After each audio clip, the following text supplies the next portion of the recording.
আল্লাহ তাআলা যেন বান্দাকে বলে, বান্দা বিশ্বাস করো আমি তোমাকে জান্নাত দিতে চাই, আমি তোমারে মাফ করতে চাই। বান্দা তুমি বান্দা তুমি আমার দিকে তুমি একটু দেখো বান্দা, যে আমি তোমারে মাফ করার জন্য কত আয়োজন করছি।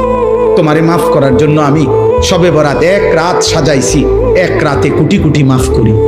তোমারে মাফ করার জন্য আমি শবে কদর এক রাতে আমি আল্লাহ তাআলা হাজার মাসের রাত্রির চাইতে বেশি মাফ করে থাকি। তোমারে আমি আল্লাহ মাফ করার জন্য এত বড় শ্রেষ্ঠতম রমজান মাস দিয়েছি, যার মিনিট মিনিট সেকেন্ড সেকেন্ড হীরা মণি মুক্তা মানিকের মতো আমি আল্লাহ সেজদা দিবা একটা, আমার ফেরেশতা লিখবে 70টা। আমি আল্লাহ রহমত দিয়া সাজাইছি, মাগফিরাত দিয়া সাজাইছি, জাহান্নাম থেকে নাজাত দিয়া সাজাইছি। আমি আল্লাহ বৃহস্পতিবার দিবাগত রাতে গুনাহ মাফ করে থাকি। প্রত্যেক দিন তাহাজ্জুদ নামাজের ওয়াক্তে গভীর রাতে কোটি কোটি বান্দা আমি মাফ করি। তাহলে মাফ করার জন্য প্রতিদিন রাত্রে ঠিক করছি, বৃহস্পতিবার রাত্রে ঠিক করছি, শবে বরাত ঠিক করছি, শবে কদর ঠিক করছি, পুরাটা রমজান ঠিক করছি।